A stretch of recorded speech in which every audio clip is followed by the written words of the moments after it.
गई बेटा? हो गई नानी।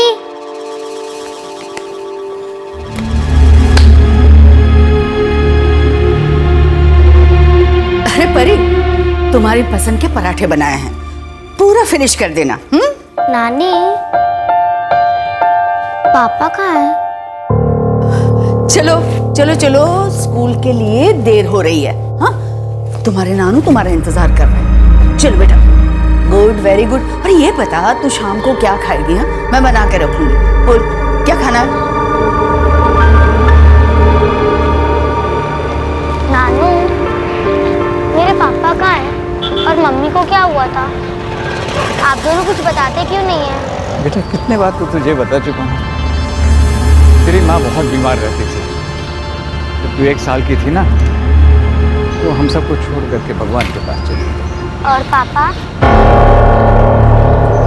तेरी माँ की मौत के बाद तेरे पापा बहुत परेशान रहने लगे थे और एक दिन वो भी अचानक कहीं चले गए, फिर कभी वापस नहीं आए। और ये आ गया परी का स्कूल। अब नानू को मिट्टी कौन देगा? परी। बाय नानू। बाय बेटा। अच्छा नानू, आपको पता है मैं आपसे और नानी से इतना सारा प्यार करती हूँ, और आपसे थोड़ा ज्यादा। लेकिन नानू, मुझे पता है आप मुझे सच नहीं बता रहे हैं ना? कोई बात नहीं, बाय बाय। बीती हुई बातों के दलदल में हम तुझे नहीं डाल सकते बेटा। वो तो हमारी दुनिया है, हमारी परी है।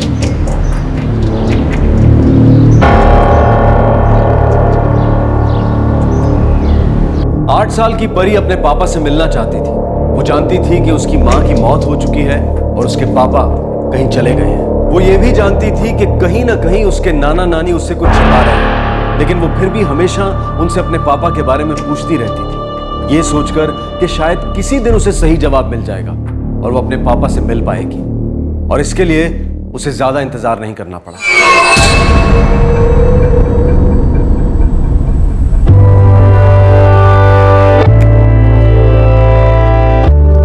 परी बेटा, चलो दूध पी लो।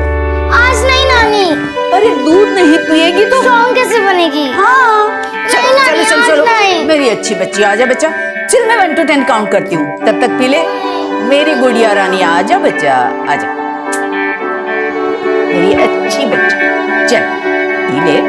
हाँ, 1 2 3 4 5 6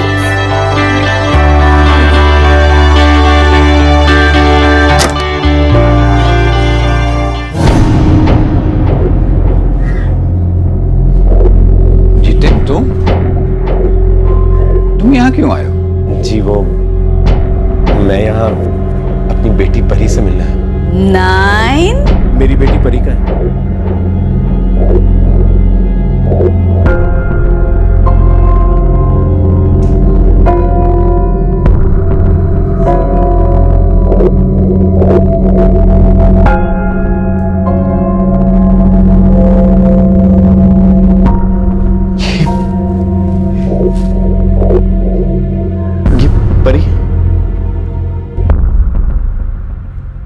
बेटे, ये तेरे पापा हैं।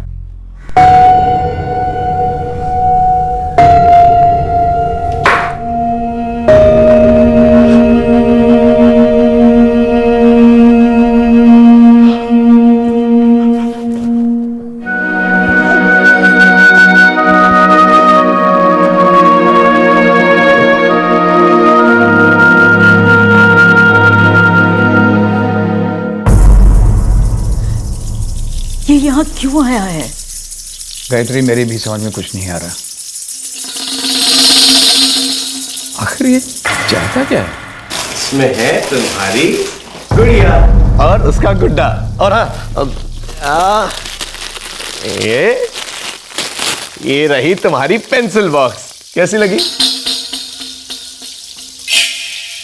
पापा, मुझे ये सब नहीं चाहिए, मुझे बस आप चाहिए।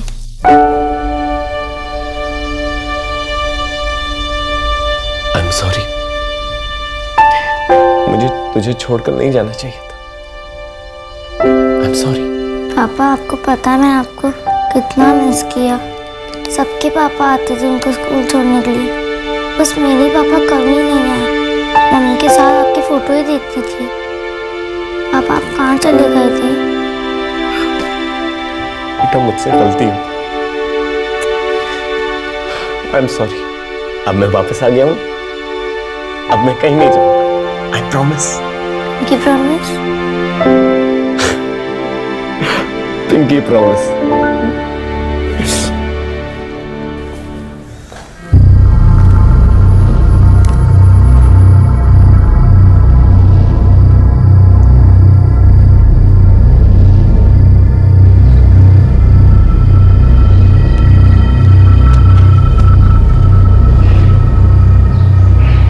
मेरा ही दिल जानता है मैं अपनी बेटी के बगैर इतने साल कैसे रहा। मैं उसे यहाँ से ले जाने नहीं आया हूँ, आप फिक्र मत कीजिए। लेकिन कम से कम कभी कभार मैं उसे मिलने तो आ सकता हूँ। मुझे नहीं लगता इस बात से आप लोगों को कोई प्रॉब्लम होगी। प्रॉब्लम तो जितनी देनी थी तुम पहले ही दे चुके हो, लेकिन हम नहीं चाहते कि हमारी परी को तुम्हारी वजह से आइंदा कोई प्रॉब्लम।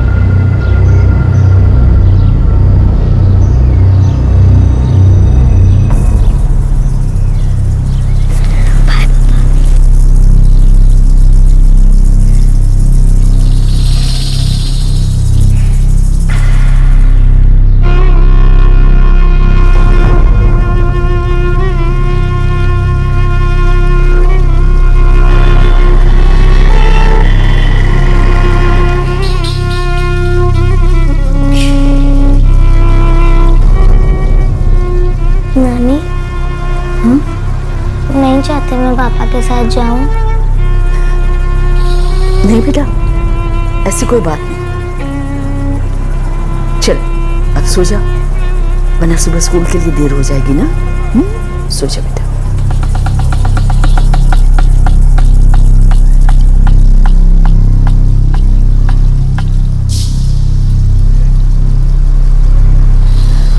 लीजिए।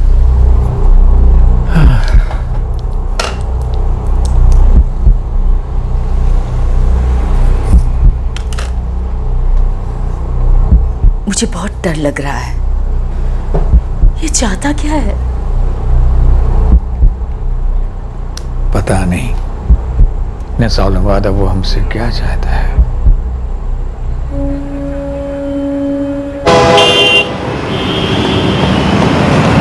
सुशांत तिवारी जी बोल रहे हैं? हाँ बोल रहा हूँ। आप कौन? जी मैं दिल्ली से पीएसआई विकास गुप्ता बोल रहा हूँ। हाँ कहिए। वो आपकी बेटी कावेरी के बारे में बात करनी थी। कावेरी? क्या हुआ कावेरी को? वो ठीक तो है ना? जी वो नहीं रही। क्या? उन्होंने आत्महत्या की, लेकिन हमको शक है कि उनका मर्डर किया गया है। आपको यहाँ दिल्ली आना पड़ेगा। क्या हुआ? किसका फोन था? कावेरी को क्या हुआ? बताइए क्या हुआ कावेरी को? कावेरी नहीं रही।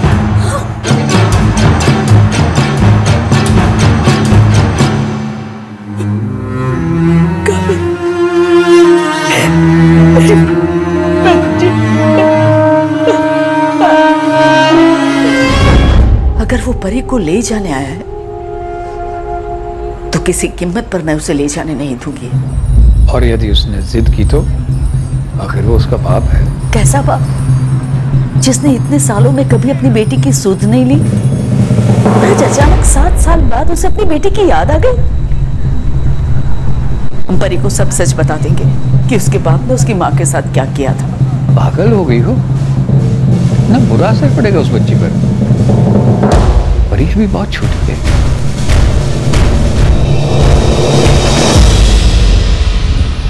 कहते हैं गुजरा हुआ वक्त अपने आप को दोहराता है। आज फिर से वही डर, वही चिंता परी के नाना नानी के सामने आकर खड़ी हुई थी। लेकिन वो अब भी उस अतीत पर पर्दा डालने की कोशिश कर रहे थे जिसका चेहरा शायद उस मासूम बच्ची के लिए बहुत ही डरावना था। परी की मां की मौत बहुत ही रहस्यमय स्थितियों में हुई थी और उसकी मां की मृत्यु के बाद उसके पिता जितेंद्र परी को छोड़कर चले गए थे। और अब जितेंद्र वापस आ गया था परी को अपने साथ ले जाने के लिए। परी के नाना नानी की चिंता बेवजह नहीं थी, लेकिन क्या वो परी की कस्टडी के लिए उसके पिता से लड़ सकते थे? सब बच्चे अपना अपना होमवर्क करके आना।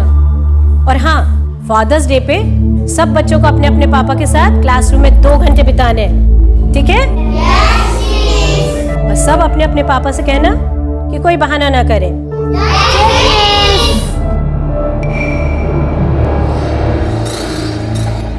तुम उसे अपने साथ क्यों ले जाना चाह रहे हो? अचानक 7 साल बाद तुम्हारे अंदर का बाप जाग गया। भले मैं उससे मिलने ना आ सकूं, मेरा दिल जानता है कि मैं उसके बगैर कैसे रहूं। मेरी बेटी है वो। तुम्हारी बेटी थी, अब वो हमारी है। और जब 7 साल तुम्हारे बिना रह ली तो आगे भी खुशी खुशी रह लेगी। जी मैं जानता हूँ आप लोगों ने बहुत अच्छी परवरिश की है उसकी, लेकिन परी को माँ की जरूरत है। वो माँ जिसकी मौत के लिए तुम जिम्मेदार हो। मैं पुरानी बातें भूल चुका हूं। आप लोग भी भूल जाएं तो बेहतर होगा। मैं परी के बगैर नहीं जी सकता। मेरी दूसरी बीवी सोनाली उसे माँ का प्यार देने को तैयार है। दूसरी बीवी? यानी तुम परी को सौतेली माँ की गोद में डालोगे? मैं ऐसा हरगिज नहीं होने दूंगी। देखिए मैं अब तक आप लोगों की रिस्पेक्ट कर रहा हूं, क्योंकि आप लोग परी के नाना नानी हैं। इसका ये मतलब नहीं कि आप लोग कुछ भी बोलते चले जाएंगे और मैं सुनता चला जाऊंगा। मैं परी को लेने आया हूं, और अगर आप लोगों ने रोकने की कोशिश की तो फिर मैं कोर्ट का दरवाजा खटखटाऊंगा। आप प्लीज मुझे गलत मत समझिए, मैं अपनी बेटी से बहुत प्यार करता हूं।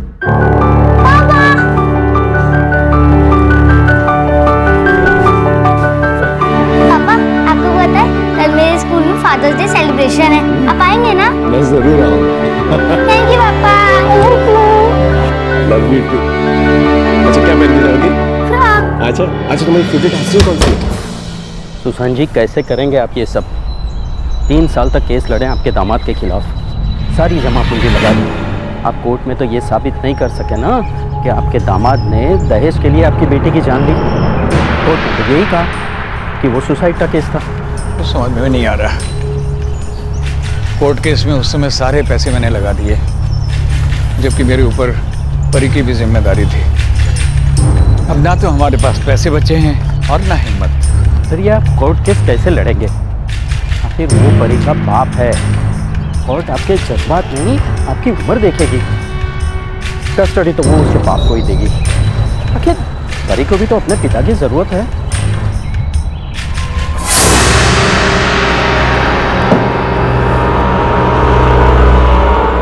परी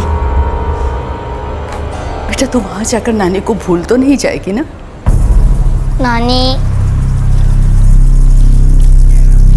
रोज फोन करेगी? हाँ नानी, प्रॉमिस? Pinky promise.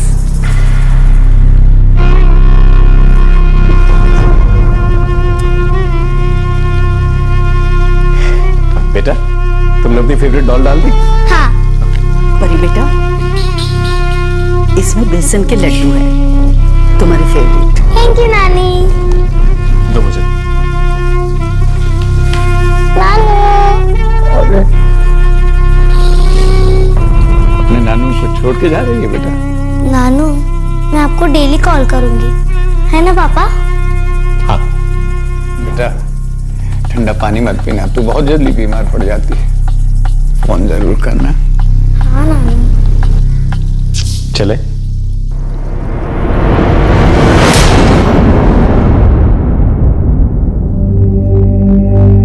बहुत सारी चीजें हैं यहाँ पर, और बहुत अच्छी ड्रेसेस हैं हमारे लिए, ये वो है।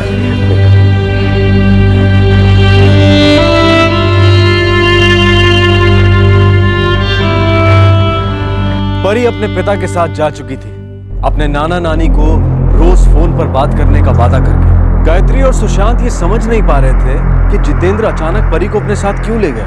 वो ये तो जानते थे कि परी को अचानक इस तरह ले जाना जितेंद्र का परी के लिए प्यार तो नहीं था। अगर ये एक बाप का अपनी बेटी के लिए प्यार नहीं था तो और क्या था?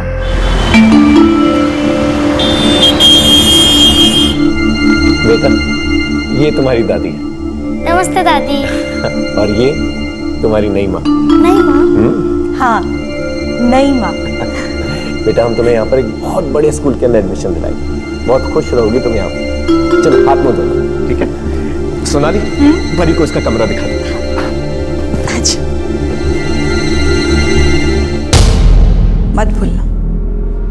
मत भूलना कि इसकी माँ की वजह से तुम्हें 6 महीने जेल में सड़ना पड़ा।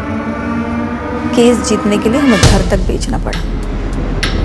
ये सब कुछ इसकी माँ और इसके नाना नानी की वजह से हुआ।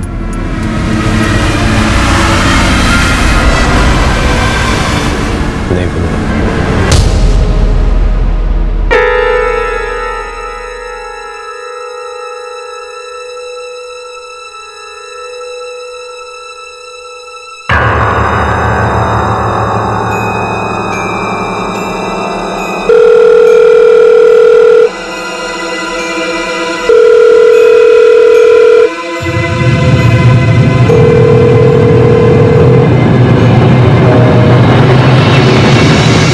क्या हुआ? जितेंद्र फोन नहीं उठा रहा। यहाँ से गया तो कह के गया था कि हर रोज शाम को परी से हमारी बात करवाएगा। आज 15 दिन हो गए, बच्ची की हमने आवाज तक नहीं सुनी। वो फोन क्यों नहीं उठा रहा? मैं दिल्ली जाके देखूं क्या? कहाँ जाएंगे? आपके पास उसका एड्रेस भी नहीं है। मैंने जितेंद्र से मांगा तो था, लेकिन वो टाल गया। आप एक काम कीजिए, आपका मोबाइल नंबर उसके पास है, आप पीसीओ से फोन लगाइए।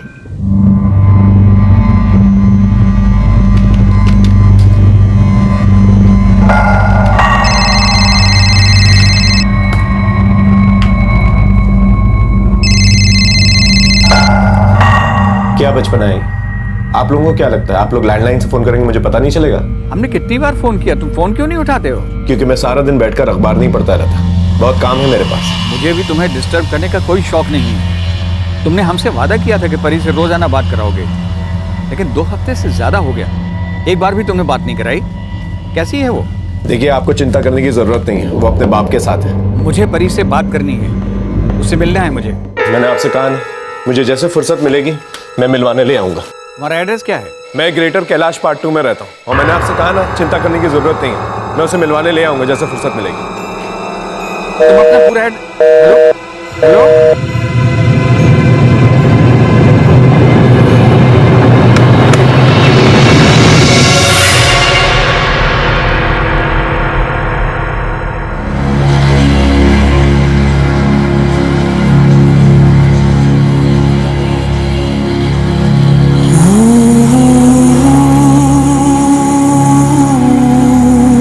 मैं कल ही दिल्ली जाऊंगा, सारा ग्रेटर कैलाश संभालूंगा।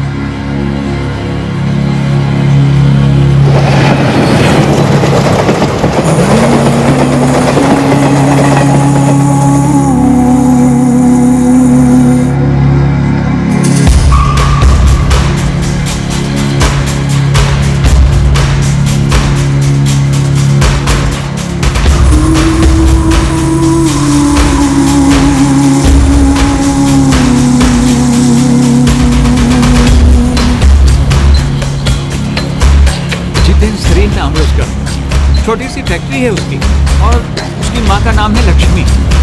मेरे पास फोटो है एक उनका। ये जितेंद्र है और ये उसकी बेटी। ओ जी चाचा जी, इनको तो मैंने पहचाना नहीं, और वैसे भी ग्रेटर कैलाश कोई मुट्ठी भर का तो है नहीं। अब ऐसे में किसी को बिना पते के ढूंढ पाना मुश्किल है जी। सॉरी जी सॉरी। ओए रामू, चल पाइप लगा।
ऑलरेडी चेक कर लिया है।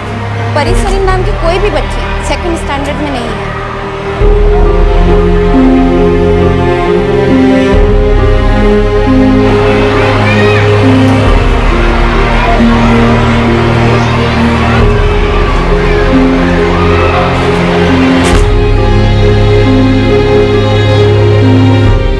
सॉरी, यहाँ कोई परी नहीं।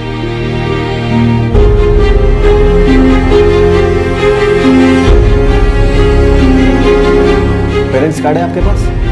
जी नहीं। I am very sorry sir, हम किसी बाहर वाले के सामने अपने स्टूडेंट्स की डिटेल नहीं डिस्क्लोज करते। मैं उसका नानू।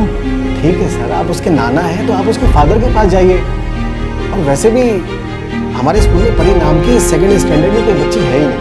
सॉरी।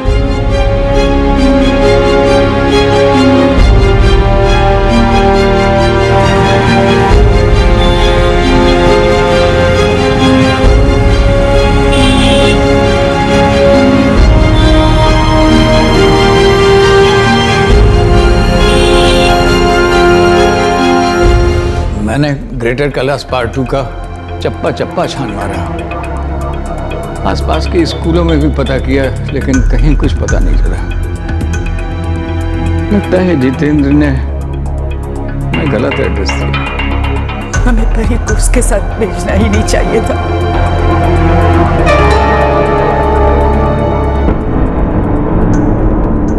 अरे तो ये सब तू बर्दाश्त क्यों कर रही है? छोड़ दे उसे, तलाक दे दे। ना तो उसे तेरी अहमियत पता है और ना ही परी से कुछ लेना देना। उसकी माँ तो खुलेआम कहती है कि उसे पोता चाहिए था। हमसे बहुत बड़ी गलती हो गई जो उस मक्कार से तेरी शादी करा दी, लेकिन इस गलती को आगे बढ़ाने से कोई फायदा नहीं। तलाक दे दे उसे।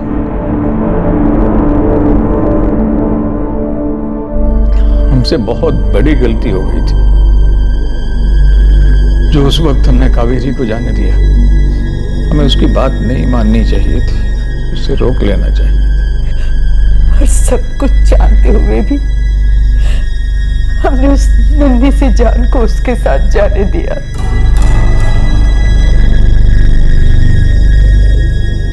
कहीं हमसे कोई बहुत बड़ी गलती तो नहीं हो गई?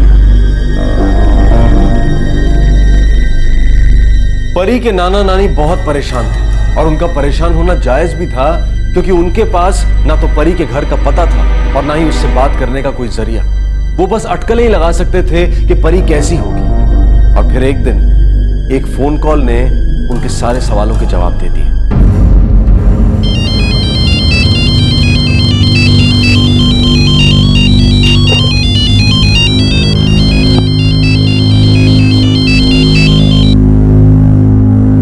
हेलो, सुशांत तिवारी जी। जी बोल रहा हूँ। आप कौन? जी मैं दिल्ली आरकेपुरम एरिया से पीआई रामकुमार चोपड़ा बोल रहा हूँ। सुशांत तिवारी बोल रहे हैं? जी मैं दिल्ली से पीएसआई विकास गुप्ता बोल रहा हूँ। वो आपकी बेटी कावेरी के बारे में बात कर रहे हैं। उन्होंने आत्महत्या की।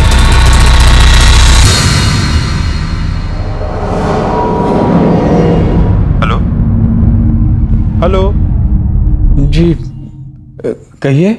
जी आपको दिल्ली आना होगा। किस लिए?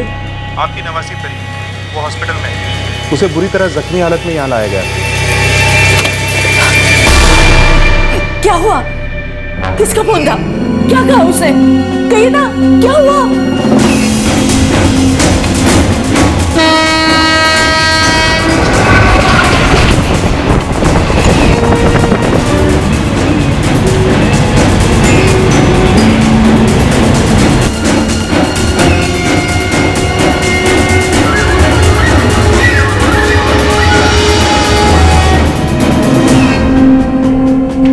नमस्कार, मैं सुशांत तिवारी, परी का नाना। जी मैं पीआई रामकुमार चोपड़ा। आइए।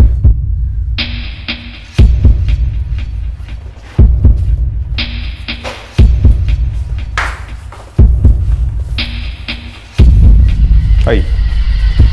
हाँ, ये आप हमें यहाँ क्यों ले आए हैं? मुर्दाघर में?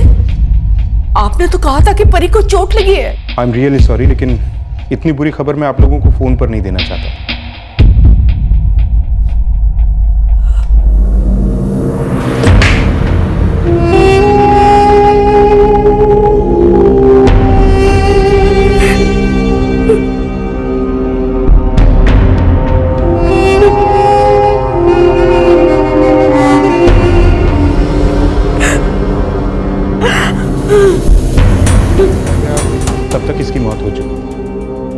क्या हुआ है? जिसके पिता ने बताया कि किसी दुकान वाले ने मारा था। हम लोग परी का स्कूल से आने का इंतजार कर रहे थे, अभी बेल बजी। मेरी बच्ची खून से लथपथ थी। उसने बताया कि जब वो स्कूल से लौट रही थी तो एक दुकान पे रुकी चॉकलेट लेने के लिए, तो दुकानदार ने उसके साथ कुछ गलत करने की कोशिश की। जब परी ने उसे रोका तो उसे बहुत मारा। फिर आप लोगों को एम्बुलेंस बुलाने में इतनी देर क्यों लगी? इनफैक्ट हमने वहां जाकर एम्बुलेंस को बुलवाया। हमें तो कुछ पता ही नहीं चलता अगर आपके पड़ोसी ने फोन करके हमें बताया नहीं होता। सर हमें लगता है यहाँ कुछ गलत हो रहा है सर। हमारे पड़ोसी जितेंद्र जी के घर से बच्ची की चीखने की आवाज आ रही है। हम अभी वहां पहुंचते हैं, चलो।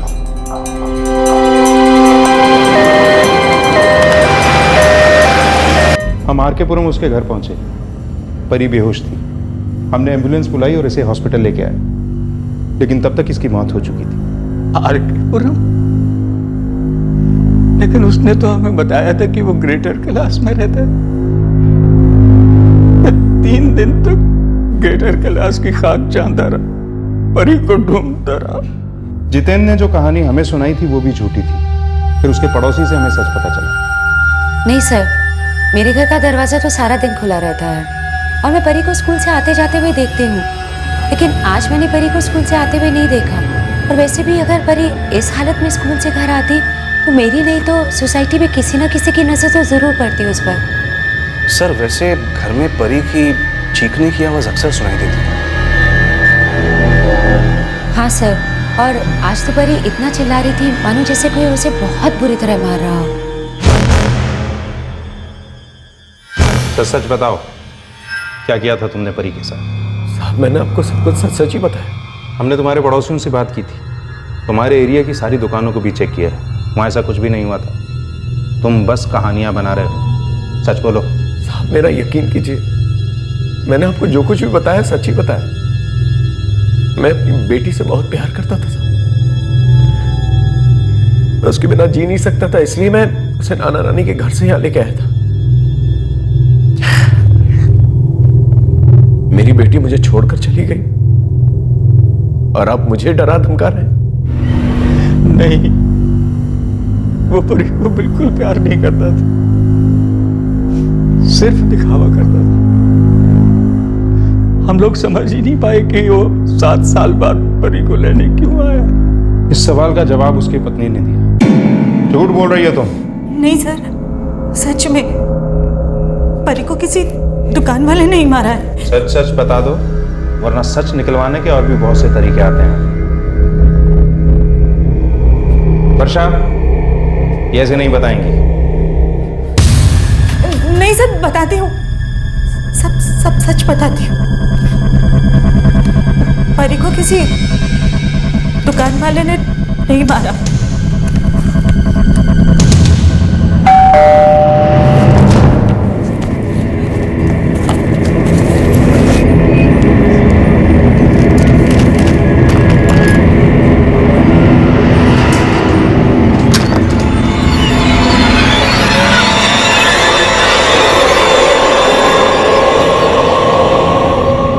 परी तुमने अब तक यूनिफॉर्म क्यों नहीं बदला? वो पापा मैं स्कूल से आके अपना होमवर्क कर रही थी ना, इसीलिए। झूठ बोल रही है। कॉमिक पढ़ रही थी। डोरबेल बजते ही किताब हाथ में लेकर बैठ गई।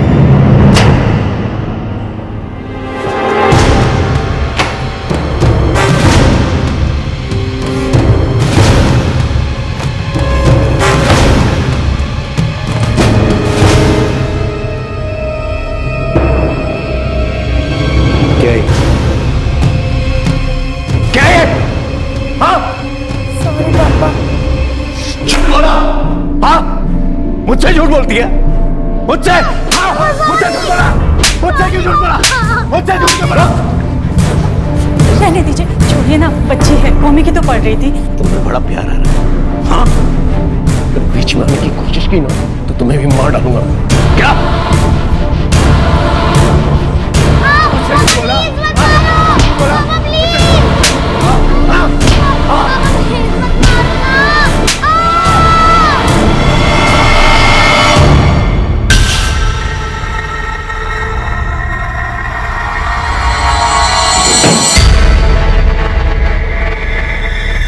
तुम्हारे सामने तुम्हारे पति ने एक मासूम बच्ची को मार डाला और तुमने उसे रोका भी नहीं? मैं तो हमेशा उन्हें उसे मारने से रोकती थी, लेकिन ऐसा करने पर वो उल्टा मेरे ऊपर ही बरसने लगती। उनका कहना था कि वो उनकी बेटी है और वो उसके साथ जो चाहे करे। तुम्हारे पति ने उसे सिर्फ इसलिए मार डाला क्योंकि वो पढ़ाई नहीं करती थी? जी सर, वो पढ़ने में अच्छी नहीं थी। उसके स्कूल से भी बार बार उसकी शिकायतें आती थी, इसलिए वो उसे बहुत ज्यादा नाराज रहने लगे थे। तो क्या वो उसे रोज मारता था?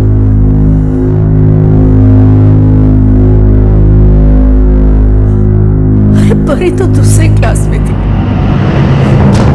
कोई भी टीचर इतनी छोटी बच्ची की शिकायत कैसे कर सकता है? और परी पढ़ने में भी बहुत अच्छी थी। नहीं, वो झूठ बोल रहे हैं। पढ़ाई के मामले में परी की कोई शिकायत हो ही नहीं सकती। बहुत अच्छी स्टूडेंट। जी हाँ, आप लोग सही बोल रहे हैं, वो झूठ बोल रहे हैं। देखिए, ये बिल्कुल गलत बात है। ऐसा हो ही नहीं सकता कि हम ये कहें कि वो एक अच्छी स्टूडेंट नहीं है। इंस्पेक्टर साहब, सबसे पहली बात तो हम अपने किसी भी स्टूडेंट के लिए कभी ऐसा नहीं कहते। हमारे स्टूडेंट्स हमारी जिम्मेदारी हैं। अगर हमारा कोई भी बच्चा पढ़ाई में वीक होता है तो हम उस पर पूरी मेहनत करते हैं। और परी तो एक बहुत होनहार स्टूडेंट थी, हमेशा अपना होमवर्क टाइम पे करती थी, क्लास में बहुत अच्छा परफॉर्म करती थी वो। और सबसे ज़रूरी बात तो ये इंस्पेक्टर साहब कि हमने कभी भी परी के पापा से या उसके किसी भी घर वाले से उसकी कोई शिकायत नहीं की। बल्कि उसके पेरेंट्स कभी भी किसी भी पीटीएम में नहीं आए। उसके पेरेंट्स झूठ बोल रहे हैं सर।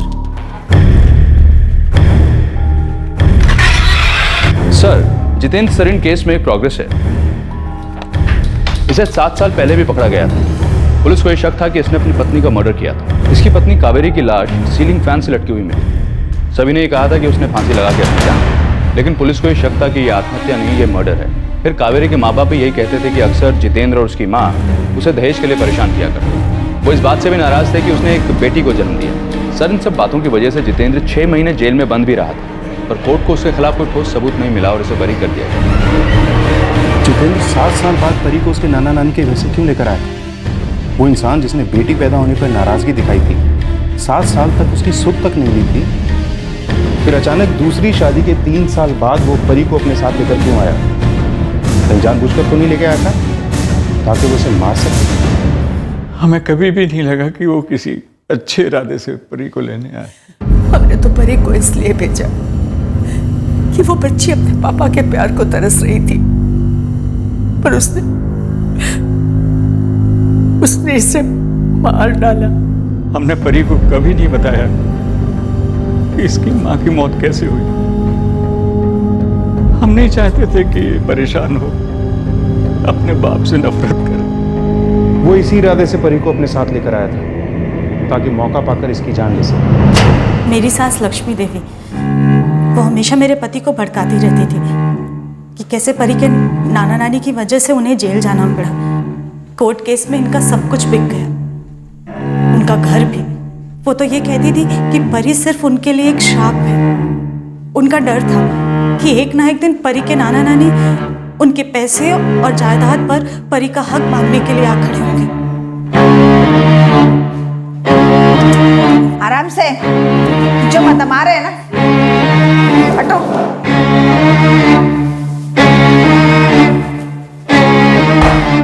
परी की मौत में तुम्हारा भी बहुत बड़ा हाथ था। तुम चाहती थी ना कि तुम्हारा बेटा अपनी बेटी को मार डाले। हाँ, टूटी आंख नहीं पाती थी मुझे वो लड़की। नमस्ते दादी। मैं नहीं चाहती थी कि आगे जिंदगी में कभी भी परी या उसके नाना नानी मेरे जितेंद्र की जायदाद की लालच में आके हमारे सीने पे आके खड़े हो जाए। वैसे भी उनकी केस की वजह से हमारे काफी पैसे बर्बाद हो चुके थे। हाँ, मारा है मैंने उसे। इसको मारने के इरादे से ही मैं उसे नाना नानी के घर से यहाँ लेके आया। अब शून थी, जब से पैदा हुई थी मेरा जीना हराम करके रख दिया था। उसकी माँ मुझे एक बेटा तो नहीं दे सकती। और जब वो चली गई, उसके नाना नानी ने मेरा जीना हराम करके रख दिया। मेरे सारे पैसे केस में खत्म। ऊपर से 6 महीने की जेल हुई मुझे। नफरत थी मुझे उन लोगों से, और सबसे ज्यादा नफरत थी मुझे परी से। लेकिन मार दिया मैंने उसे। पर 7 साल बाद क्यों? मेरे जेल से आने के बाद हम धीरे धीरे सेटल होने लगे, पर माँ को हमेशा डर लगा रहता था कि परी के नाना नानी फिर से कोई केस नहीं करते मुझ पर। जैसे जैसे वो बड़ी होती जा रही थी, वैसे वैसे हमारा डर बढ़ता जा रहा था। और फिर एक दिन माँ ने कहा, समझता क्यों नहीं है तू? परी अब 7 साल की होगी, उसके नाना नानी भी बूढ़े हो चुके हैं, पता नहीं कब मर जाए या फिर उनकी बुद्धि सटिया जाए और परी को हमारे गले बांधने के लिए कोई और केस ठोक दे। मैं तो कहती हूँ परी को यहाँ ले आओ, उसके बाद हम सोचते हैं कि क्या करना है। फिर मैं परी को यहाँ लेके आया। मुझे कोई लगाव नहीं था उससे। पापा सॉरी पापा मैं ऐसा कब है? तूने मुझसे झूठ बोला। हाँ, मुझसे झूठ बोला। आज मैं तेरी जान लेगा। हाँ, मुझसे झूठ बोला। मुझसे क्यों झूठ बोला? मुझसे झूठ क्यों बोला?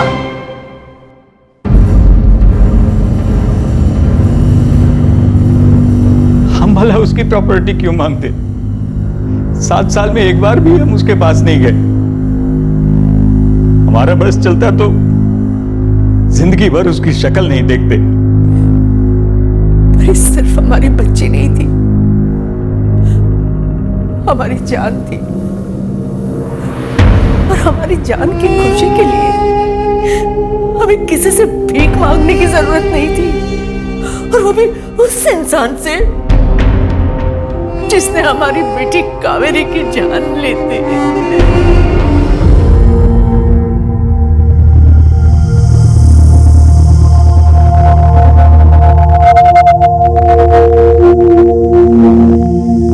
हमसे गलती हुई, एक बार नहीं 2 बार। हमें कावेरी को नहीं जाने देना चाहिए था। हमें हमारी परी को भी नहीं जाने देना चाहिए।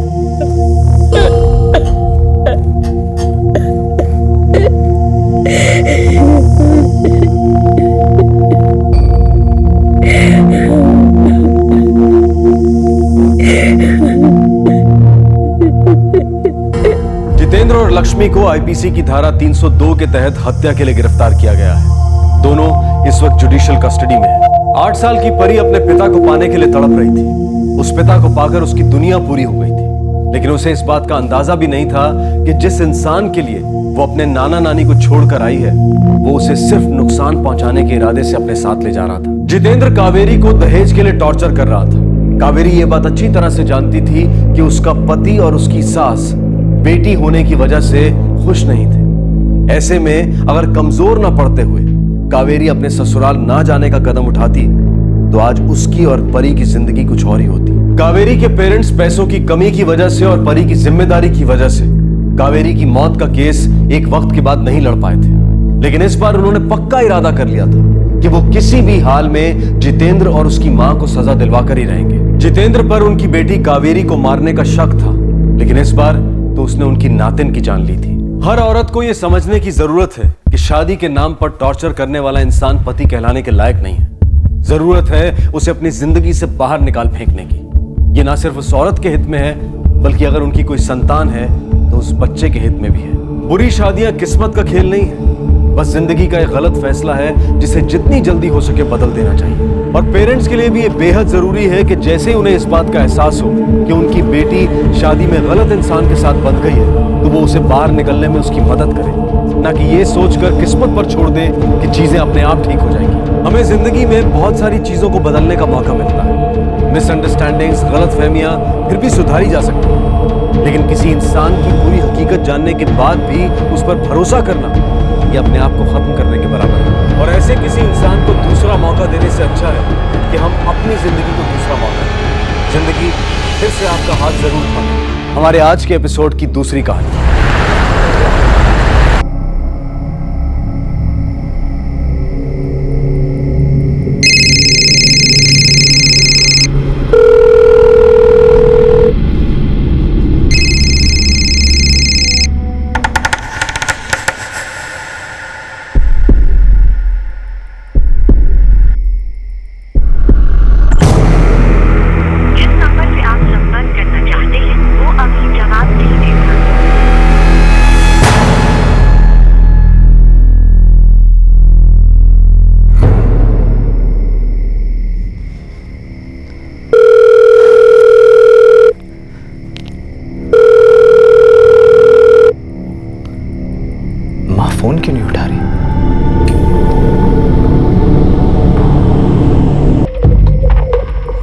भी फोन नहीं उठा रही।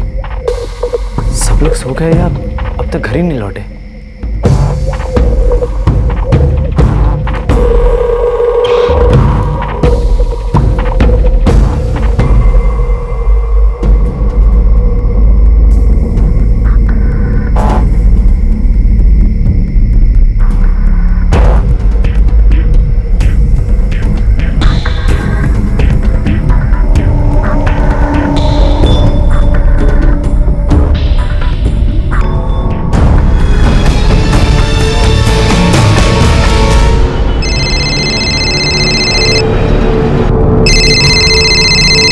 सोनाक्षी, तुम्हारा फोन बज रहा है।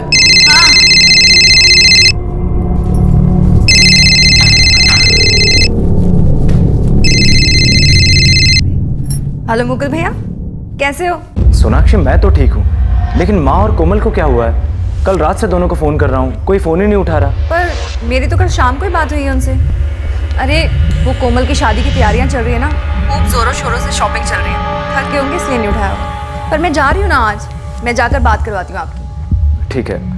अच्छा सुनो, लेकिन तुम याद से बात करवाना। पक्का बात करवाऊंगी। क्या कह रहा था साला? क्या? मेरा मतलब है क्या कह रहे थे हमारे साले साहब? अरे वो भैया कल से फोन कर रहे हैं घर पे, किसी ने फोन नहीं उठाया, टेंशन में आ गई। साले की एक बात तो माननी पड़ेगी, प्यार बहुत करते हैं तुम लोगों से। सही कहा आपने।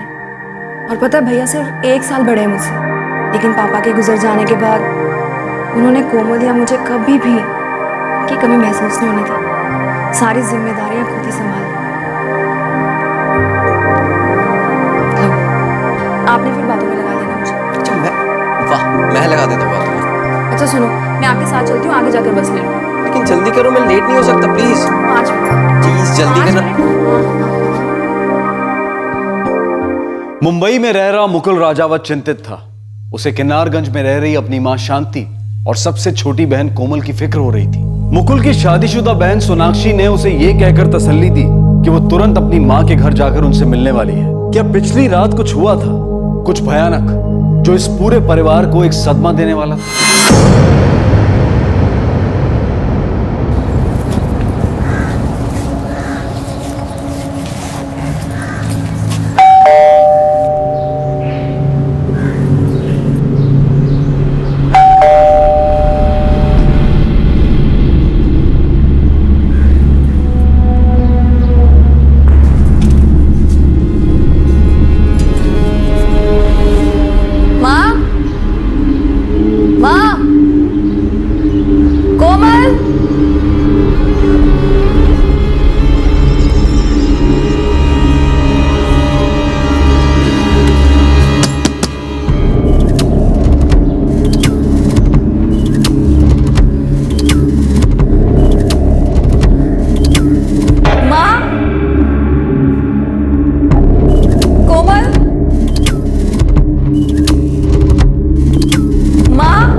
इनके अलावा इस घर में और कौन रहता है? बस यही दोनों रहते थे।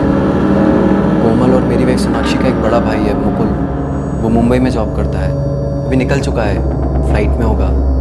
सुबह मुकुल का फ़ोन आया था, वो कह रहा था कि कल रात से यहाँ पे कोई फ़ोन नहीं उठा रहा है। उसे काफ़ी फिक्र हो रही थी, इसलिए उसने सोनाक्षी से कहा था घर जाके दिखाने के लिए। सर, लॉकर में कुछ भी नहीं है। कुछ अंदाजा क्या क्या चोरी हुआ? सर मुझे ठीक से तो कुछ पता नहीं, लेकिन सोनाक्षी बता रही थी कि कल ही कोमल की शादी की शॉपिंग हुई थी। मुकुल ने यही कोई 2-3 लाख रुपए भेजे थे शॉपिंग के लिए। सोनाक्षी, सोनाक्षी बेटा, ये सब कैसे हो गया?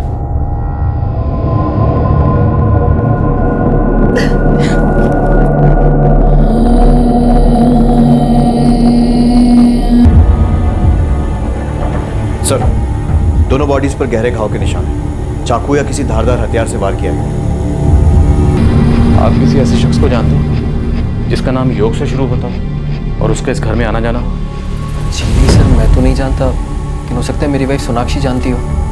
जीजा जी, जीजा जी, ये सब कैसे हो गया? जी,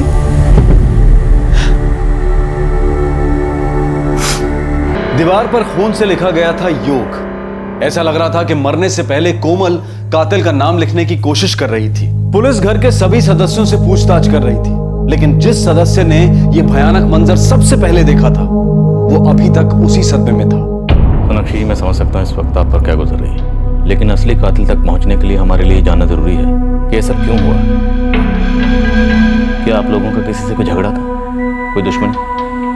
क्या लगता है आपको कौन हो सकता है जिसने आपकी माँ और बहन का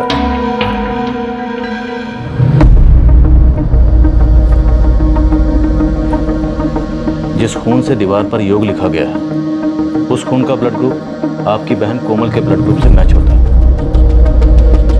तो पूरे चांसेस हैं कि जिसने भी ये किया है उसका नाम योग से शुरू होता है। क्या आप किसी ऐसे शख्स को जानती हैं जिसका नाम योग से शुरू होता है, जो आपके घर में आता जाता? कोई भी, कोई रिश्तेदार? कोमल, कोमल कहाँ है?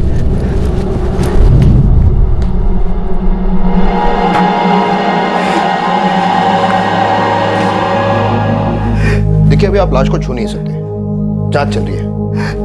चलिए। माँ,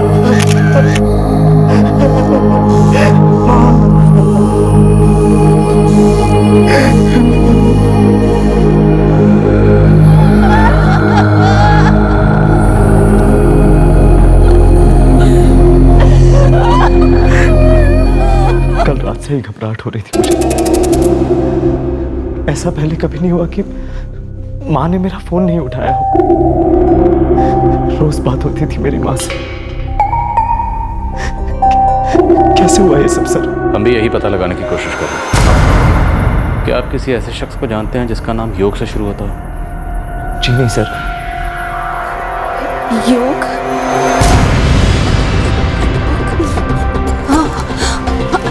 योगेश, योगेश नाम था उसका, उसका नाम योगेश था।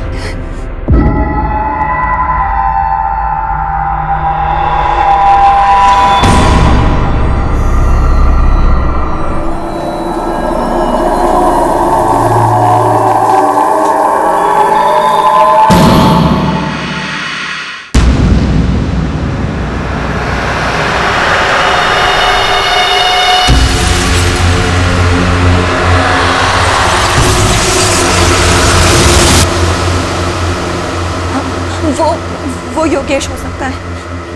योगेश। हमें तुमसे कोई काम नहीं करवाना, अभी के अभी जाओ यहाँ से। हुआ क्या है? ऐसा क्या कर दिया मैंने? पूछते हुए शर्म नहीं आती? एक तो मेरी बेटी को घूर घूर के देखते हो और ऊपर से पूछते हो किया क्या? ये आप कुछ भी बोले जा रही हैं। मैंने ऐसा कुछ भी नहीं किया, मैं अपना काम कर रहा था।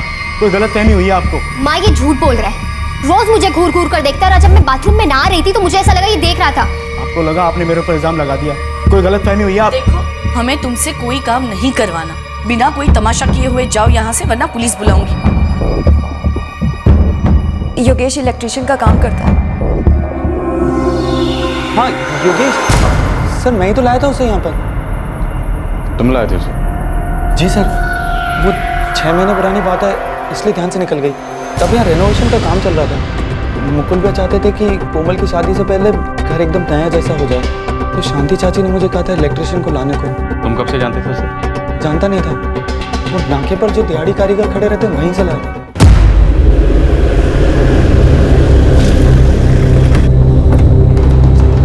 सर अभी तो कोई दिख नहीं रहा है, बाकी मिस्त्री, प्लम्बर, इलेक्ट्रिशियन सभी तरह के कारीगर यहीं जमा होते हैं, और यहीं मिला था योगेश मुझे। अरे भाई साहब मुझे बिजली का काम करवाना है। अरे मैं तो मिस्त्री हूँ। हाँ वो सफ़ेद कमीज वाला लड़का खड़ा ना योगेश, वो बिजली का काम करता है। ठीक है, थैंक यू। अभी तो साहब कोई कारीगर नहीं मिलेगा। सब सुबह 7-8 बजे आते हैं, चाय बीड़ी पी के फिर काम पे चले जाते हैं। योगेश नाम के कारीगर को जानते हो? इलेक्ट्रिशियन का काम करता है। हाँ सर। वो आज आया था? आज तो नहीं आया साहब, वो 2-3 दिन से नहीं आ रहा है। घर मालूम है उसका? कोई एड्रेस वगैरह? ये तो नहीं पता साहब। कोई यार दोस्त जिससे उसके बारे में पता चल सके? साहब आप कल सुबह आओ तो सारे कारीगर यहीं मिलेंगे, हो सकता है उनमें से किसी को पता हो। दीवार पर खून से लिखे गए 2 अक्षरों से शुरू हुई तलाश एक नाम तक पहुंच गई थी, योगेश। योगेश पेशे से इलेक्ट्रिशियन था और उसे कोमल पर बुरी नजर डालने की वजह से काम से निकाल दिया गया था। लेकिन योगेश अब तक पुलिस के हाथ नहीं लगा था। दोनों बॉडीज पे किसी तेज धार वाले हथियार से घाव हुए हैं, किसी स्ट्रगल के निशान नहीं। अभी तक हम यही मान के चल रहे हैं कि दोनों कत्ल एक ही आदमी ने किए।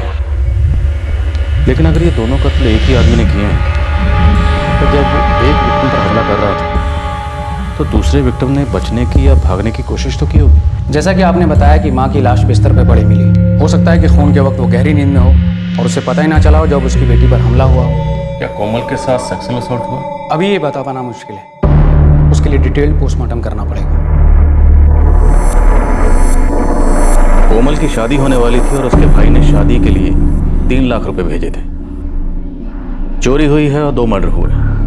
मुझे लगता है ये चोरी हमें गुमराह करने के लिए की गई है। जिससे कोमल की शादी होने वाली थी उसका नाम क्या है? सर अमित नाम है सर। अमित? कहीं इसी का कोई चक्कर तो नहीं? मुकुल भैया, ये योगेश कौन था?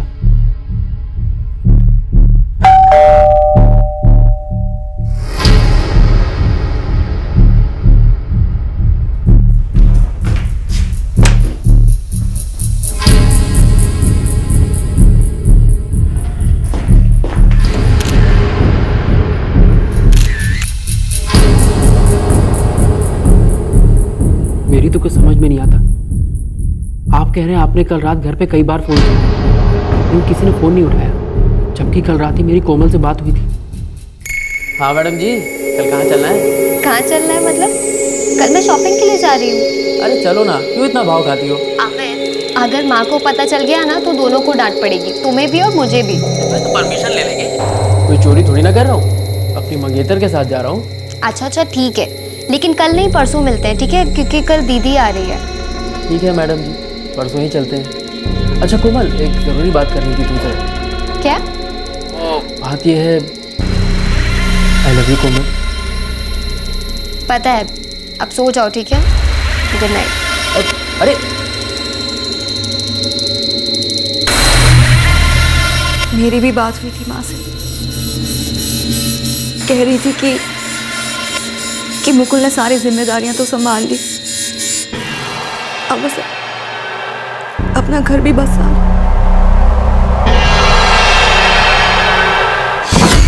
सर, कोमल की आखिरी बात अपने मंगेतर अमित से हुई थी 9:30 बजे। अमित का भी यही कहना है। एक इलेक्ट्रिशियन जिसे काम से निकाला गया हो, कोई इसे अपने घर में क्यों घुसने देगा, वो भी आधी रात को? और अगर योगेश जबरदस्ती घुसा होगा तो उसकी जबरदस्ती के निशान होने चाहिए एंट्रेंस पर। चोरी हुई है तो मर्डर हुए हैं बेरहमी के साथ, कोई निशान नहीं, कोई शोर शराबा नहीं। ऐसी क्या कारीगरी की होगी इस कारीगर ने? साहब 2 दिन से ताला लगा हुआ है, वैसे भी रात को वो देर से आता है, सुबह जल्दी चला जाता है, ज़्यादा बात भी नहीं करता किसी से। नहीं साहब, आज भी नहीं आया, हो सकता है गाँव चला गया हो। चाचा एक चाय देना। हाँ, अरे भाई विक्रम, तुमने योगेश को देखा है क्या? वो कौन जो बिजली का काम करता है? हाँ वही, देखा तुमने उसे? हाँ साहब, बस इतना पता है कि कुछ दिन पहले उसको कोई बड़ा काम मिल गया। उस दिन हमने उसको एक मोटरसाइकिल वाले से बात करते हुए देखा था। भाई इतने में नहीं मिलेगा, आप एक काम करो, 100 कम दो, वैसे ज़्यादा मैं नहीं दूंगा। लेकिन काम जल्दी हो जाना चाहिए। काम फटा हो जाएगा। चल बैठ जा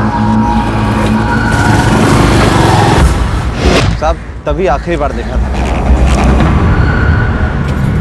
सर 2 दिन तक हमने घर के सारे दरवाजे और खिड़कियां चेक कर ली, लेकिन कहीं पर भी फोर्स एंट्री का कोई निशान नहीं मिला। ऐसा कैसे हो सकता है? मुकुल का कहना है कि उसने अपनी बहन कोमल की शादी के लिए 3 लाख रुपए दिए थे और 3 लाख रुपए चोरी हो चुके हैं। इतनी बड़ी चोरी हुई है, 2 कत्ल हुए हैं, वो भी इतनी बेरहमी से, और कोई निशान नहीं। सर इतना मैं दावे के साथ कह सकता हूँ कि खूनी जबरदस्ती घर में नहीं घुसा। या तो घर का कोई दरवाजा खुला रह गया होगा या फिर घर के किसी मेंबर ने उन्हें घर में लिया होगा। कोई जबरदस्ती नहीं घुसा। अगर ये दोनों कत्ल योगेश ने किए हैं तो वो आदमी जिसकी कोमल पर बुरी नीयत थी, जो उसे परेशान करता था,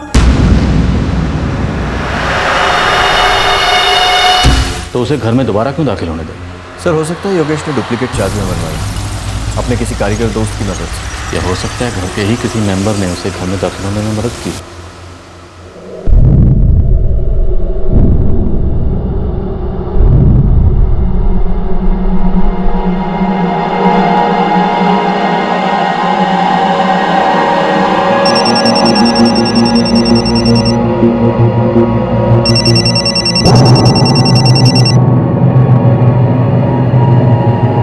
योगेश के हाथ लगने तक कोमल की फैमिली का बैकग्राउंड भी चेक करो।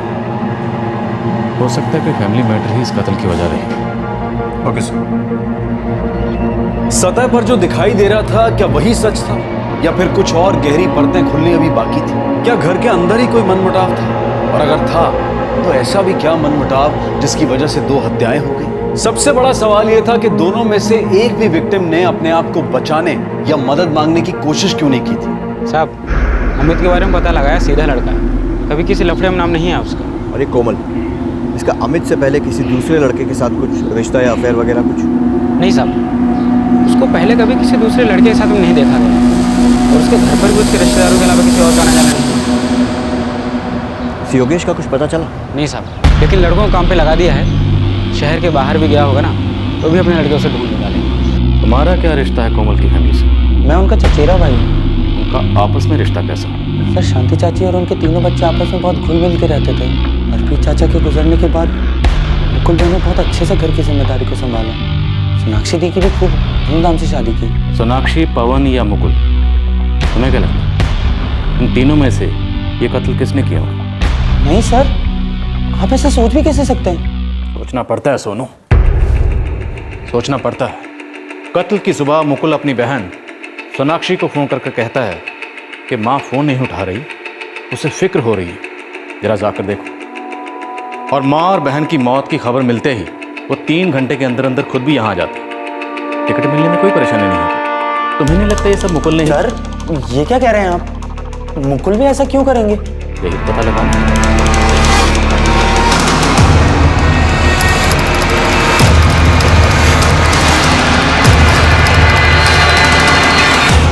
ये कौन सा तरीका है इन्वेस्टिगेशन का सर? मेरी माँ और बहन की जान गई है और आप मुझ पर ही शक कर रहे हैं? आपको यही जानना है ना कि मेरी फ्लाइट की टिकट पहले से क्यों बुक थी? तो सुनिए, क्योंकि मैं बहुत डर गया था। पिछले 3 साल से अपनी फैमिली से दूर मुंबई में रह रहा हूं मैं, अकेले। तब से एक दिन भी ऐसा नहीं गया जब मैंने माँ से फोन पर बात ना की हो। उस दिन जब मेरे इतने सारे कॉल्स के बाद भी माँ ने फोन नहीं उठाया तो बहुत डर गया था मैं। मतलब आपको पहले से अंदेशा था कि कुछ बहुत बुरा हुआ? पर जैसा हुआ है मैंने ऐसा कभी नहीं सोचा था। मुझे लगा था कि शायद माँ की तबीयत बिगड़ गई होगी, इसलिए वो मेरा फोन। आप समझ क्यों नहीं रहे? मुझे फिक्र थी उनकी। आपके जीजा और बहन को भी उनकी उतनी ही फिक्र थी? क्या मतलब है आपका? आपके बहनोई का उनके साथ कैसा रिश्ता था? ये क्या कह रहे हैं सर आप? पवन मेरी बहन का पति है। 2 साल पहले उनकी शादी हुई है सर।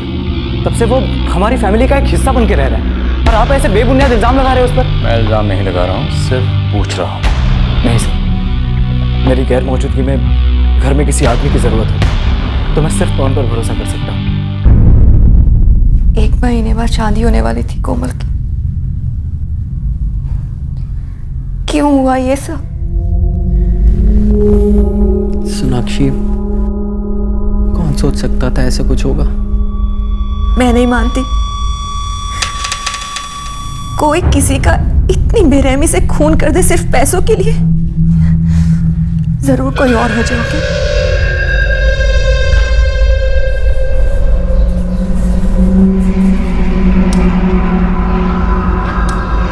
साहब नमस्ते। बोला था ना शहर के बाहर होगा तो भी ढूंढ निकालेंगे। आपका योगेश मिल गया साहब? हाँ, यही सांझी गांव के पास एक कोठी है, वहीं पे काम पे लगा।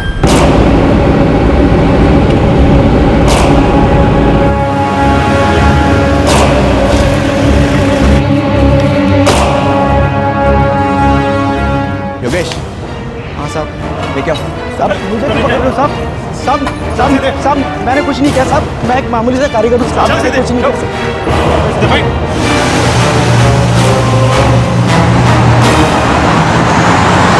साहब कौन कोमल रजावत? साहब मैं इस नाम की किसी लड़की को नहीं जानता साहब। ठीक है, मैं याद दिला देता हूँ। 6 महीने पहले तो एक घर में इलेक्ट्रिशियन के काम के लिए गया था। तेरा ध्यान काम पर कम उस घर की लड़की पर ज्यादा था, इसलिए उस लड़की की माँ ने तुझे धक्के देकर घर से निकाला था।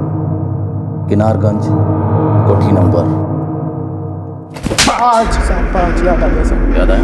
अब बोल, माँ बेटी को क्यों मारा? साहब ये आप क्या कह रहे हैं साहब? साहब अब याद आया मैंने क्या कहा? घर से निकाले जाने के बाद भी तुमने उस लड़की का पीछा नहीं छोड़ा। तू उसे फोन करके परेशान करता रहता। अब याद आया? सब याद आ गया साहब।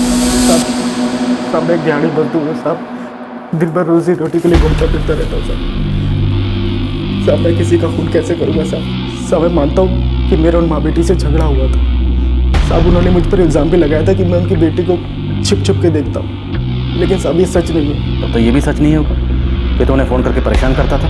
साहब मैंने फ़ोन करता था, लेकिन परेशान करने के लिए नहीं, अपने पैसे मांगने के लिए। नई कहानी सुना रहा है? साहब मैंने 3 दिन वहाँ पर काम किया था, 900 रुपये बनते थे। ये रकम मेरे लिए छोटी नहीं है, लेकिन साहब उन्होंने पैसे ही नहीं दी, उल्टा पुलिस में मेरी शिकायत कर दी। पुलिस वालों ने सर 2 दिन मुझे हवालात पे भी रखा था। साहब आप बताओ साहब, जब मैं अपने पैसे वसूल नहीं कर पाया तो साहब मैं कैसे किसी का खून करूँगा साहब?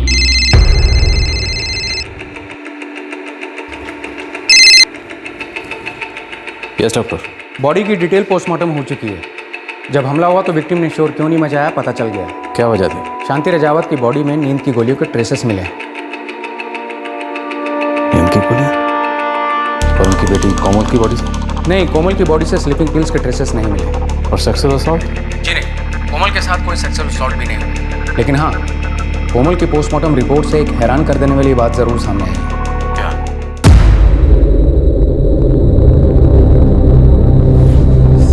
साहब मैं सच कह रहा हूँ साहब। साहब उस दिन के बाद मैंने उस घर की तरफ नजर तक नहीं घुमाई साहब। कुछ दिन यहाँ रहेगा ना, सब उगल देगा। नींद की गोलियां? जी नहीं सर, मेरी माँ तो डायबिटिक थी, उसी की दवाइयाँ लेती थी वो। उन्हें नींद की तो कोई प्रॉब्लम कभी थी ही नहीं। नींद की गोली? लेकिन भैया अगर ऐसी बात होती तो माँ मुझे जरूर बताती।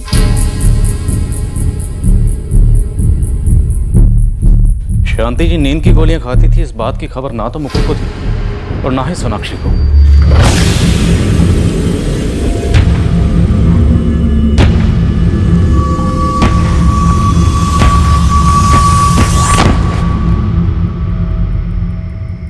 सर, कोमल की बॉडी में नींद की गोलियां नहीं मिली। कहीं ऐसा तो नहीं कि अपनी माँ के सोने के बाद उसने ही किसी के लिए दरवाजा खोला? कहीं कोमल भी इस सब में शामिल तो नहीं थी और बाद में उसके साथ धोखा हुआ? वो अपनी माँ के साथ अकेली रहती थी, उसके लिए अपनी माँ को डायबिटीज़ की बजाय नींद की गोलियां खिलाना मुश्किल नहीं था।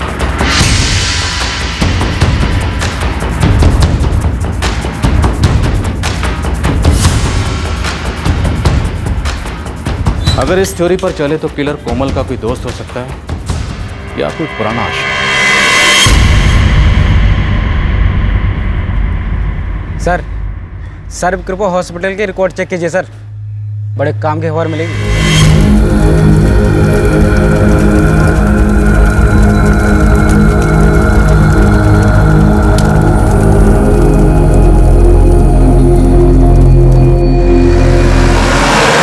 सर मैं तो पहले ही आपको सब कुछ बता चुका हूँ, अब और क्या जानना है?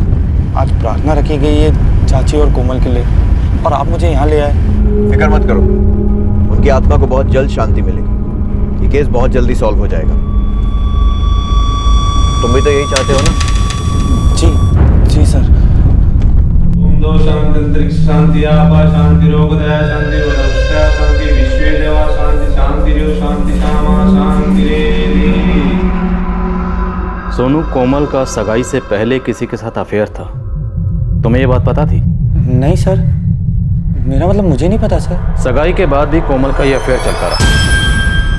उसने अपने इस रिलेशनशिप को बरकरार रखा। सर ये क्या कह रहे हैं आप? और जहां तक मेरा अंदाजा है, उस रात कोमल के घर में वही आदमी घुसा था।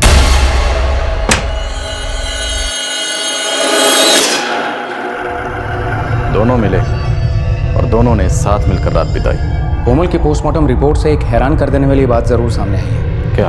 उस रात कोमल किसी के साथ फिजिकली क्लोज जरूर हुई थी। सेक्सुअल एक्टिविटी के निशान है, जबरदस्ती के नहीं, अपनी मर्जी के। पूरे घर वालों को ये बात पता थी, लेकिन हमें किसी ने नहीं बताया। सर ऐसा नहीं हो सकता सर। तुम्हें भी तो पता था, तुमने भी हमें कहाँ बताया? मुझे नाटक मत करो। कोमल का जिस लड़के के साथ अफेयर था वो तुम हो, उसके जिसके साथ फिजिकल रिलेशन थे वो तुम हो, उस रात कोमल के घर में जो घुसा था वो तुम हो, कोमल और उसकी माँ का जिसने कत्ल किया है वो तुम हो, कातिल तुम। नहीं सर, मैंने कुछ सच नहीं। जिसे तुम फंसाना चाहते थे उसी ने तुम्हारी पोल खोली, योगेश ने।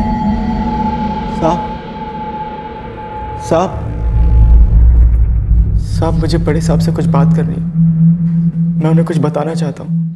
आ गई है तो चल, अब सीधा सीधा बोल दे कि तू घर में दाखिल कैसे हुआ।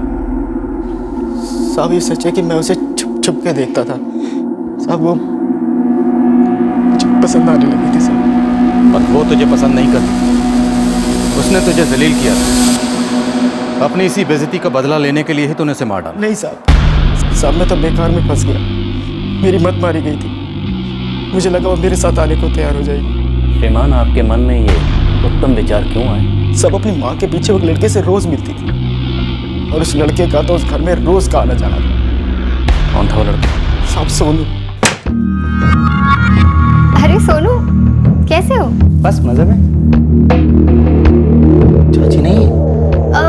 नहीं, माँ तो बाजार गई है, आने में देर हो जाएगी। ठीक है, तो अब आए हो तो चाची से मिलके ही जाओ। आओ।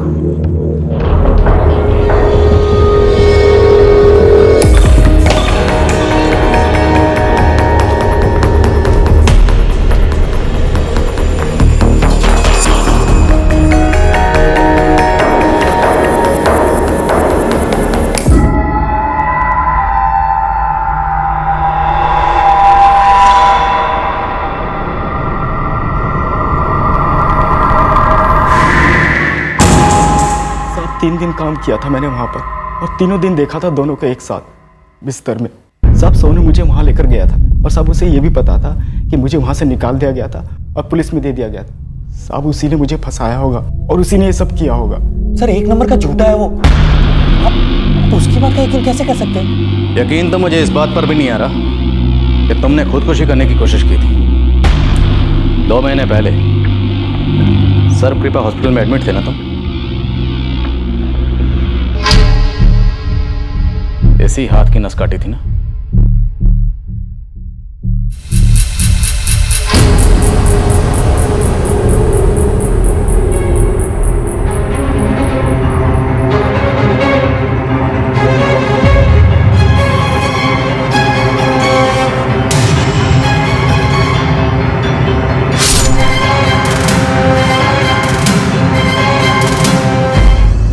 तुम कोमल से रिश्ता बनाए रखना चाहते थे, जबकि वो अमित से रिश्ता जोड़ना चाहती थी।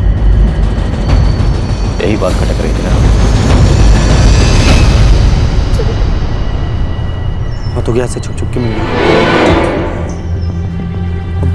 अब इससे पहले तेरे घर वाले तेरी शादी को अमित से करवा दें,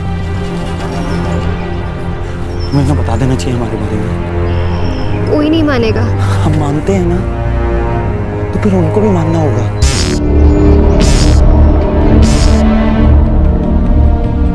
कोमल, ये सब सच है। मुकुल भी हम दोनों एक दूसरे से प्यार करते हैं और शादी करना चाहते हैं। बोल ना कोमल, डर मत, मैं हूं ना। वो मैं सोनू से ही शादी करना चाहती हूँ। दिमाग खराब हो गया क्या तेरा? हाँ, दिमाग खराब हो गया तेरा? खून का रिश्ता है तुम लोगों का। इस रिश्ते को ना समाज कबूल करेगा ना रिश्तेदार आना। चाची, हमें समाज की परवाह नहीं है, बस आप लोग हमें अपना लो। सोनू शर्म आनी चाहिए तुझे ऐसा सोचते हुए भी। तू मुझे भाई बोलता है, सोनाक्षी को दीदी बोलता है। कोमल के साथ क्या रिश्ता है समझ नहीं आता तुझे। और कोमल तूने जरा भी नहीं सोचा ये सब करने से पहले?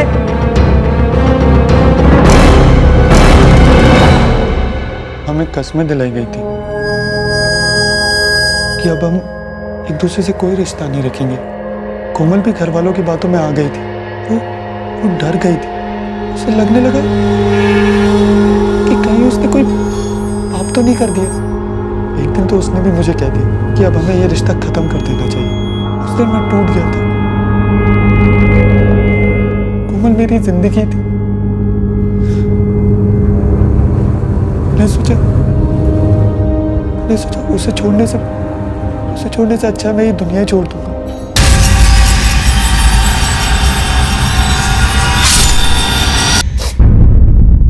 सोनू, ये सब क्या है? तुमने क्यों किया ऐसे? तेरे बिना जी के क्या करूंगा?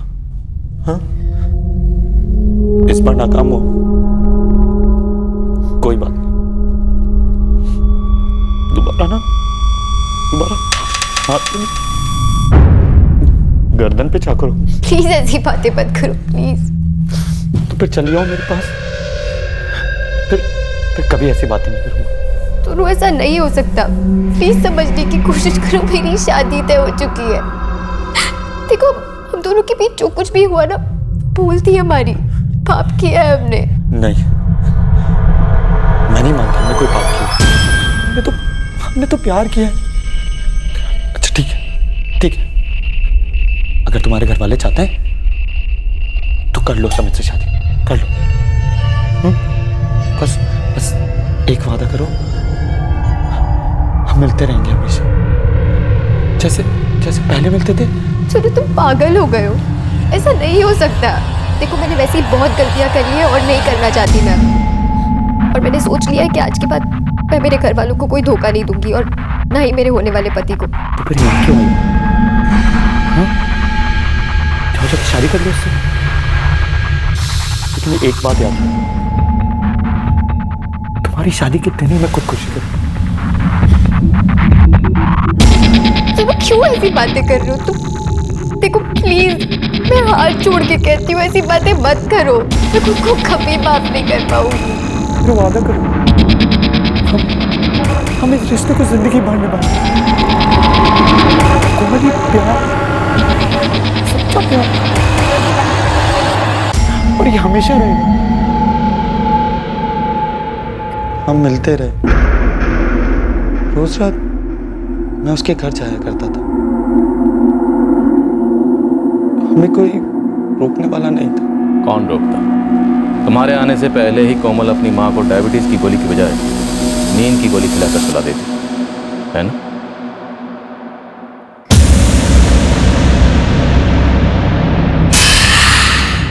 उस रात भी तुम रोज की तरह घर में दाखिल हुए।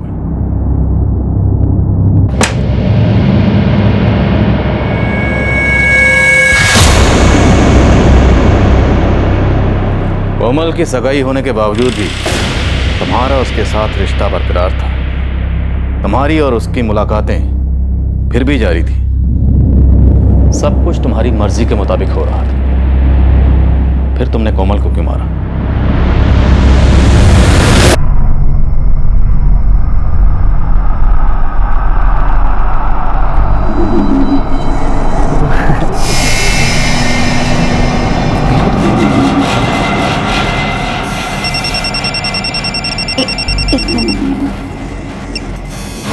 हेलो। हाँ मैडम जी, कल कहाँ चलना है? कहाँ चलना है मतलब? कल मैं शॉपिंग के लिए जा रही हूँ। अरे चलो ना, क्यों इतना भाव खाती हो? अमित, अगर माँ को पता चल गया ना तो हम दोनों को डांट पड़ेगी।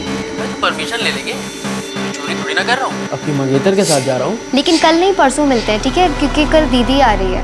ठीक है मैडम जी, परसों ही चलते हैं। Good night. परसों घूमने जाने वाली है अमित के साथ? हाँ, वो काफ़ी जिद कर रहा था तो कितना मना करती। तुझे ये अमित अच्छा लगने लगा ना? अच्छा इंसान है तो अच्छा ही लगेगा ना। क्या करने लगी है ना? सच सच बोलना। कुछ भी, एकदम बकवास बातें सोच रहे हो। ऐसा कुछ नहीं है, ठीक है? तुम 2 मिनट रुको, मैं आई।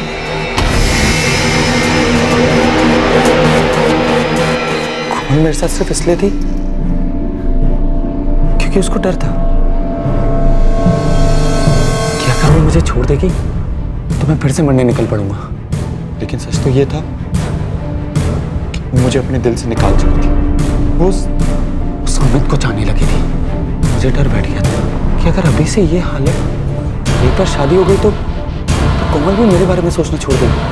मैं जीऊं या मरूं इससे उसको कोई फर्क नहीं पड़ेगा। बस मैंने तय कर लिया था, अगर कोमल मेरी नहीं है तो मैं उसे किसी और की भी नहीं होने दूंगा। एक हफ्ते से मेरे दिमाग में यही बात हो रही थी, चाकू उसके घर में चुरा कर बस उस दिन मन बना लिया, अमित के साथ घूमने जाएगी। नहीं, ये मैं नहीं होने दूंगा। सोनू, डरा दिया तुमने मुझे। डरने की कोई बात नहीं कोमल। तुम्हारे हाथ में क्या? कोमल, मैं तुम्हें अमित की नहीं होने दे सकता। सोनू प्लीज, देखो ये सब बातें वापस मत करो। क्यों? सच कहा नहीं जाता ना तुझसे, लेकिन मैं जानता हूँ सच क्या है। तू मेरे साथ सिर्फ इसलिए है ताकि मैं खुदकुशी ना कर लूं। दया आती ना तेरे को मेरे ऊपर? हाँ? सॉरी कोमल, लेकिन मैं तेरे को किसी और के साथ जाते हुए नहीं देख सकता। सोनू नहीं।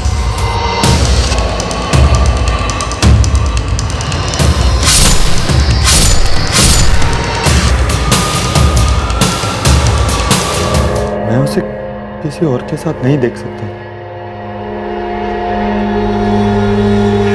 उससे बहुत प्यार करता था। प्यार करने वाले जान देते हैं, लेते नहीं हैं।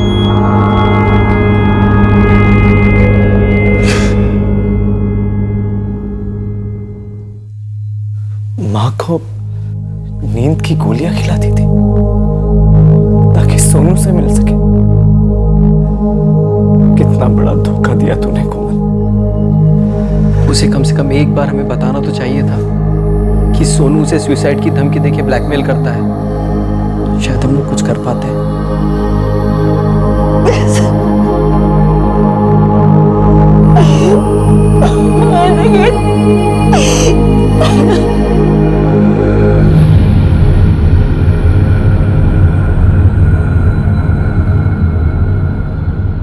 योगेश को रिहा कर दिया गया है।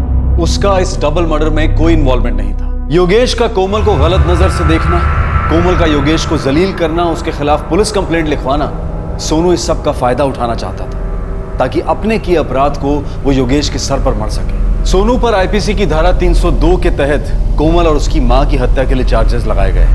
वो फिलहाल पुलिस की हिरासत में है। सोनू और कोमल जानते थे कि उनका यह रिश्ता उनके परिवारों को मंजूर नहीं होगा, लेकिन फिर भी उन दोनों ने अपने आप को रोका नहीं। कोमल आखिरकार अपने परिवार के लिए इस रिश्ते को खत्म करने को तैयार हो गई थी, लेकिन तब तक सोनू के लिए यह प्यार उसका ऑब्सेशन बन चुका था। कोमल सोनू की जिद और जुनून के आगे अपने आप को लाचार महसूस करने लगी थी, लेकिन कोमल जिस दो धारी तलवार पर चल रही थी उसका अंत सिर्फ तबाही हो सकता था, और वही हुआ।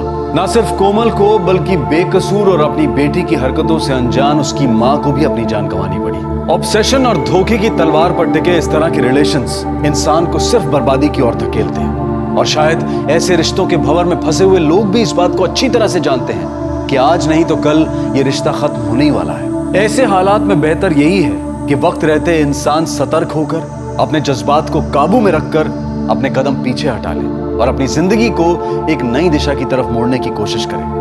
आपसे फिर मुलाकात होगी क्राइम पेट्रोल सतर्क में एक और नए केस के साथ। तब तक अपना ख्याल रखें, सुरक्षित रहें और याद रखें, सही वक्त सही कदम, सतर्क रहें। जय हिंद। इस तरह के और भी एपिसोड देखने के लिए हमारे चैनल को सब्सक्राइब करें और बेल आइकन दबाना ना भूलें।